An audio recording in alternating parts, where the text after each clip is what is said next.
कल डायलिसिस में बड़े बड़े विचार करे तो हो कितने कृपालु भगवान है। कृपा करके उन्होंने मार्ग दे दिया। नहीं, मार्ग नहीं मिलता, मार्ग नहीं मिलता। पूरा जीवन ऐसे ही गफलत में निकल जाता है। हम तुम्हें शक्तिपात करते हैं, अरे राम राम बोलो, कृष्ण कृष्ण बोलो, राधा राधा बोलो, इससे बड़ी शक्ति कुछ नहीं। तुम्हें किसी के आंख में आंख मिला के शक्ति लेने वाली बात नहीं है। राधा लिखो, उसी का ध्यान करो, उससे देखो तुम्हारे अंदर कितना पावर आता है। वो है पावर। या मरण धर्मा शरीरों में शक्तिपात, इनमें शक्तिपात। अरे दिव्य चिदानंद शक्ति हृदय में बैठा है भगवान। तुम्हारी दृष्टि गई वहां? अरे तू खुद चिदानंद स्वरूप है, तेरी अपने में दृष्टि गई, भागा घूम रहा है, माया घूम रहा है। पागल आदमी, पागल। कोई मुझे सुखी कर दे।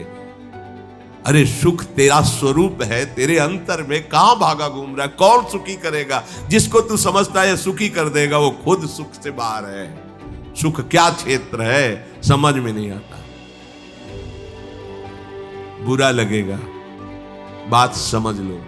किसी का आशीर्वाद, किसी का शक्तिपात, किसी का कुछ तुम्हारा बना नहीं सकता। बन जाए तो हमें बता देना करके। तुम क्या प्रयास करोगे? जिन्होंने जीवन में प्रयास किया है उसको जब तब समझ में है कि ये तो भगवान कह रहे हैं, अर्जुन अपने आप अपना उद्धार कर। सामने खड़े हैं भगवान।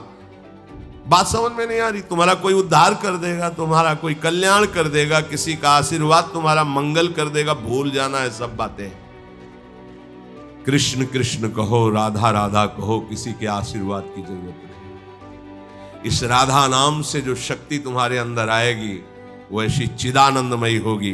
किसी के सहयोग की जरूरत। तुम्हें शक्ति चाहिए, हम कह रहे हैं ऐसा करके देखो, ना मिले तो हमें बताना आके। कोई गंदा भोजन मत करना, पराई बहन बेटियों के प्रति दोष दृष्टि बेविचार मत करना, मांस मत खाना, जुआ मत खेलना, चोरी मत करना। और लिखो सामने राधा नाम, और भावना करो कि राधा नाम से तेज निकल करके हमारे आंखों में समा रहा है, हमारे हृदय में समा रहा है। आप देखो, अनुभव करके देखो, हम आपको बताते रहे। करो, गंदे आचरण करो, पापाचरण करो, तुम्हें कोई शक्ति पा दो।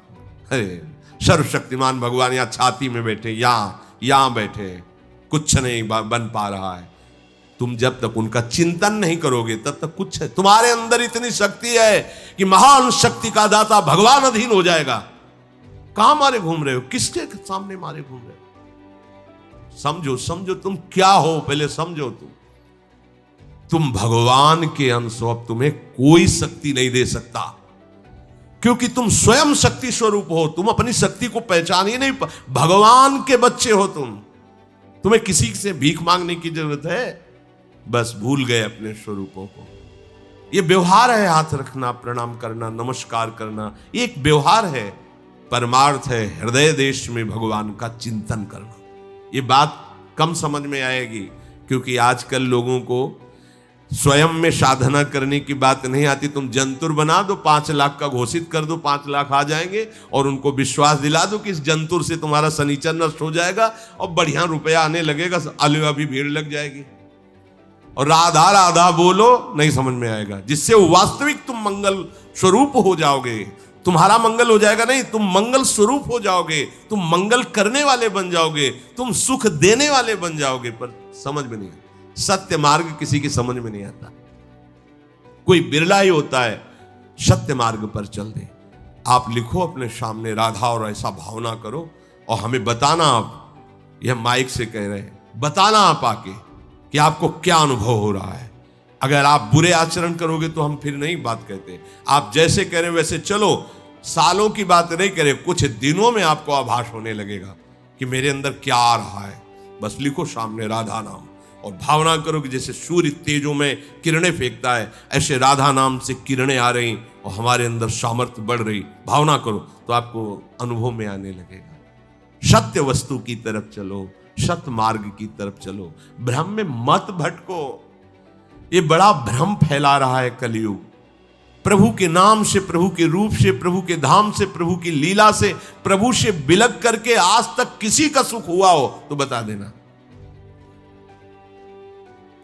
धन उठ के पास जाएंगे, आशीर्वाद दे देगा, अमुक मंत्र में दे देगा, उससे धन मिल जाएगा। काहे परेशान? लक्ष्मी जिनके चरणों को सहलाती रहती वो श्री हरि है। जो इच्छा करी हो मन माही, हरि प्रसाद कुछ दुर्लभ नाही। आप शुरू तो करो भगवान नाम जप करना, फिर उसका प्रभाव देखो। सत्य मार्ग को स्वीकार कर लो, थोड़े दिन कष्ट रहेगा, जन्म जन्म का कष्ट नष्ट हो जाएगा। असत्य मार्ग में चलोगे, माना थोड़े दिन तुम्हें सुख रहेगा, पर जन्म जन्म का दुख तुम मोल ले लोगे। एकमात्र श्री हरि के सिवा कोई तुम्हें सुखी नहीं कर सकता। भ्रम में मत रहना, बात मान लो, हाथ जोड़ के प्रार्थना करते हैं। कोई सुखी नहीं कर सकता, किसी का आशीर्वाद सुखी नहीं कर सकता। देखो हम तुम्हें उदाहरण बताते हैं। शास्त्राबाहु अर्जुन बहुत बलवान, 1000 भुजा, 2 भुजा वाले उनको तो चैन नहीं पड़ती। जिसके 1000 भुजा हो वो बहुत बलशाली, ऐश्वर्यशाली। उसने भगवान दत्तात्रेय जी अवधूत शिरोमणि की आराधना की। भगवान दत्तात्रेय जी की कृपा से उसको जवानी, अच्छोण, बुढ़ापा आएगा। जब जो चिंतन करे वो भोग सामग्री उपस्थित, 88,000 वर्ष जवान रह करके भोग भोगा, सब ऐश्वर्य वैभव सब। हरि भक्ति नहीं स्वीकार की। अवधूत शिरोमणि भगवान के अवतार श्री दत्तात्रेय जी महाराज अनुसुईया जी के सतीत्व के बल से प्रकट हुए भगवान के अवतार हैं दत्तात्रेय जी। ना उसने नाम जप करना, ना भगवान की आराधना करना, केवल ऐसे महापुरुष का आश्रय लेकर उनसे सिद्धियां और भोग सामग्री और लौकिकता मांगी।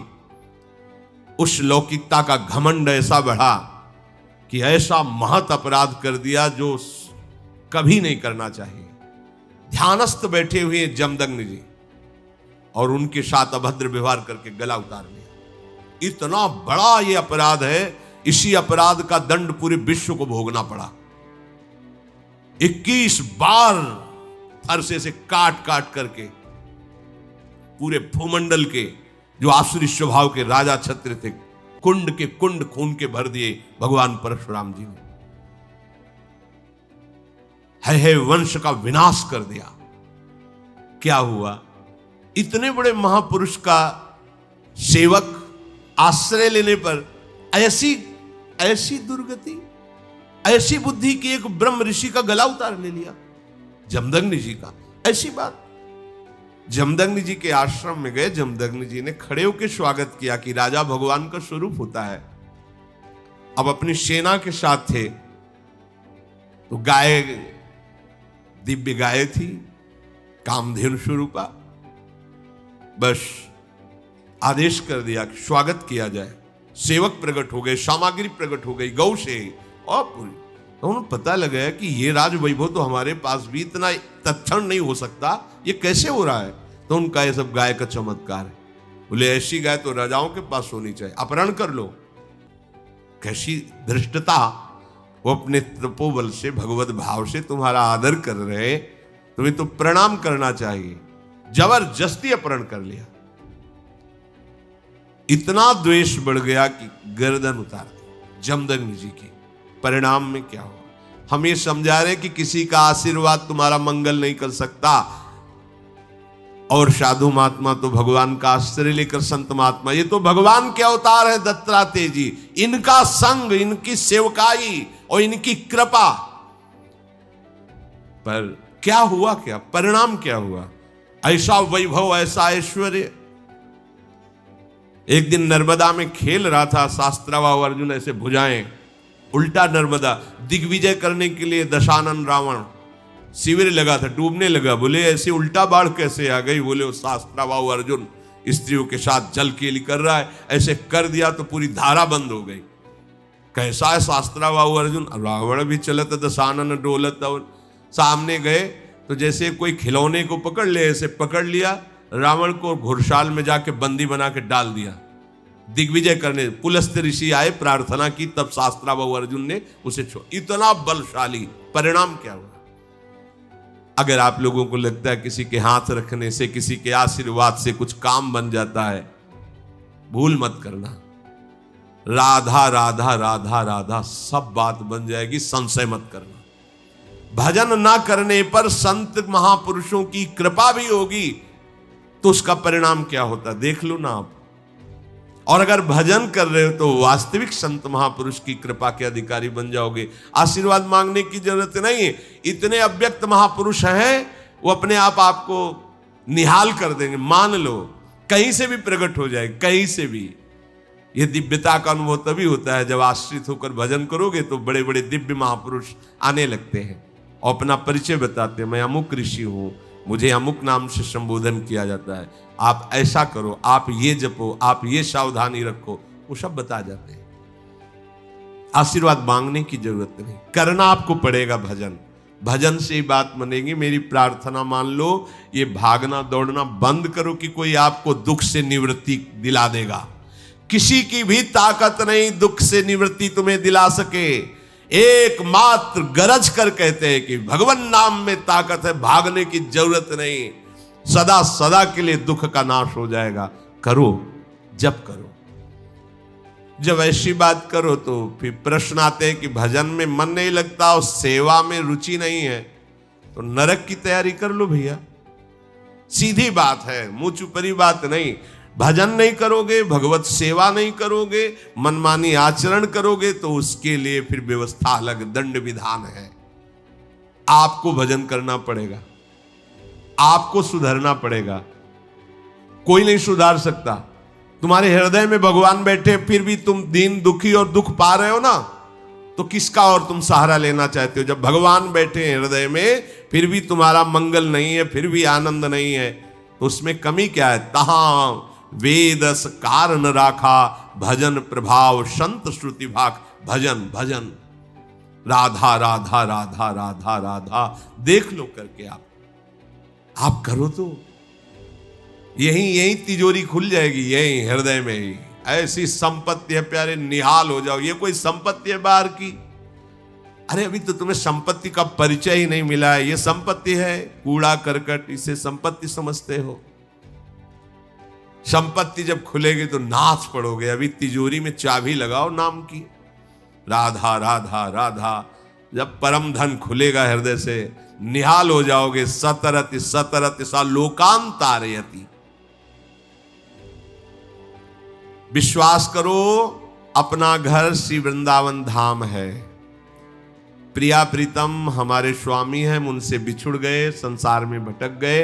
अब फिर हमें जगाया जा रहा है, सो मत, जगो और अपने घर आओ। जन्म जन्म की थकान मिट जाएगी जिस समय लाडली लाल अपने चरणों में हमें पड़ा देखकर उठाएंगे ना। जन्म जन्म की थकान, और इनके बिना थकान मिटने वाली नहीं। कहीं भी भजन के बिना विश्वास कर लीजिए, कहीं भी जाओ, कहीं भी। बचपन से घूम रहा हूं, ये तो अभी श्रीधाम वृंदावन की अखंड कृपा हुई है तो वास, नहीं तो भ्रमण, जल प्रवाह की तरह जीवन भ्रमण युक्त रहा है। शांति यहां मिली है, यहां कहीं शांति नहीं, छाती में शांति है। यही चिंतन करो भगवान का तो शांत हो जाओगे। बाहर कहीं भी जाओ, अगर यहां से अशांत हो तो कहीं शांत नहीं होगे।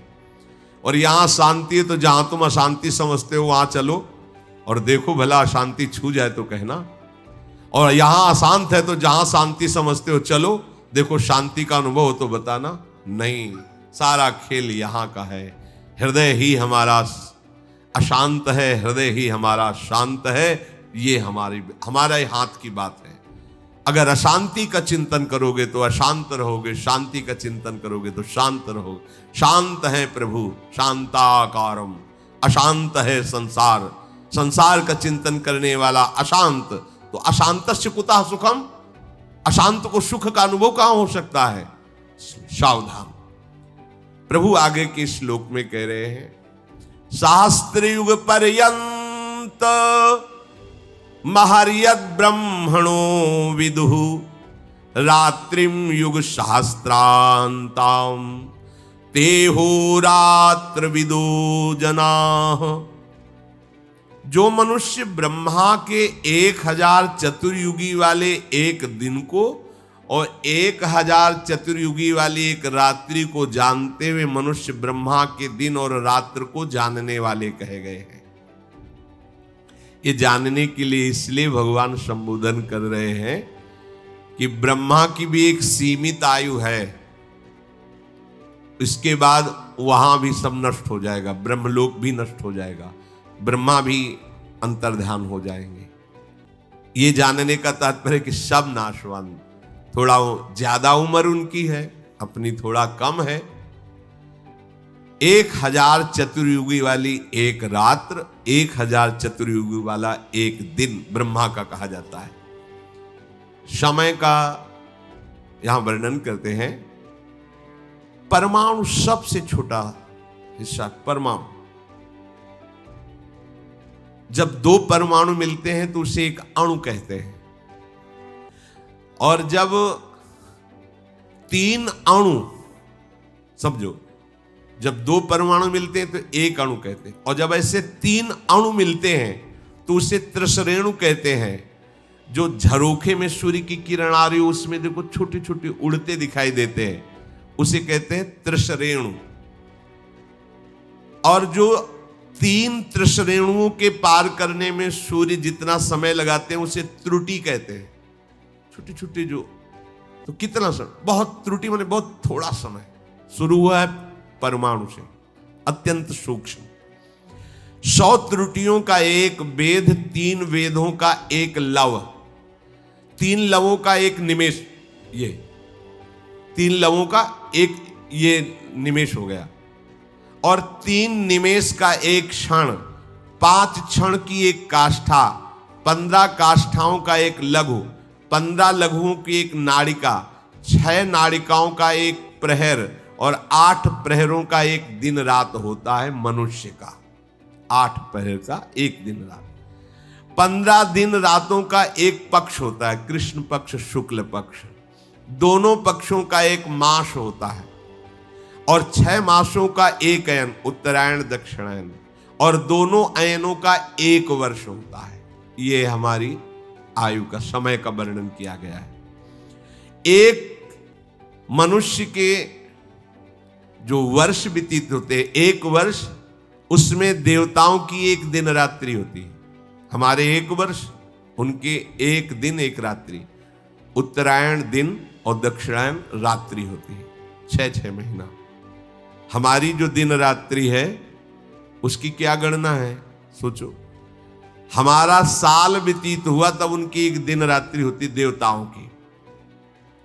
मनुष्यों के 6 महीनों का उत्तरायण देवताओं का दिन और 6 महीनों का दक्षिणायन देवताओं की रात है। इस तरह देवताओं के समय का परिमाण मनुष्यों के समय के परिणाम से 360 गुना अधिक माना जाता है, 360 गुना। इस हिसाब से मनुष्यों का 1 वर्ष, देवताओं की 1 दिन रात, मनुष्यों के 30 वर्ष, देवताओं का 1 महीना, और मनुष्यों के 360 वर्ष, देवताओं का एक वर्ष। 3-4 बार जन्म हो जाएंगे देवताओं के 1 वर्ष में, अपने 3-4 बार जन्म हो जाएंगे। 360 वर्ष, 80 में राधे राधे, बहुत जब ज्यादा 90 पर, कोई बिरला 100। मनुष्य के सतयुग, त्रेता, द्वापर और कलयुग, ये 4 युग बीत जाने पर देवताओं का 1 युग होता है। 4 युग अपने बीते तब देवताओं का 1 युग होता है। मनुष्यों के सतयुग के 17,28,000, त्रेता के 12,96,000, द्वापर के 8,64,000 और कलयुग के 4,32,000। ऐसे कुल 43,20,000 वर्ष बीत जाने पर देवताओं का 1 युग होता है। इसे चतुर्युगी कहते हैं, सतयुग, त्रेता, द्वापर, कलयुग। मनुष्यों और देवताओं के समय का परिमाण तो सूर्य से होता है, पर ब्रह्मा जी के दिन रात का परिमाण देवताओं के युग से होता है। देवताओं के 1000 युगों का मनुष्यों के हिसाब से 4 अरब 32 करोड़ वर्ष ब्रह्मा जी का एक दिन माना गया है। 4 अरब 32 करोड़ वर्ष मनुष्यों के ब्रह्मा जी का एक दिन होता है। 4 अरब 32 करोड़ वर्ष मनुष्यों के ब्रह्मा जी की एक रात्रि होती है। यह है मच्छर की तरीके है ना अपने लोग, जैसे मच्छर अपने सामने जन्मा हमारा, ऐसे ब्रह्मा जी के सामने कितने जन्म बतावें। 4 अरब 32 करोड़ वर्ष का एक दिन है ब्रह्मा जी का। हम कितने बार मरते जीते होंगे उनके दिन भर में, और रात भी इतनी बड़ी है।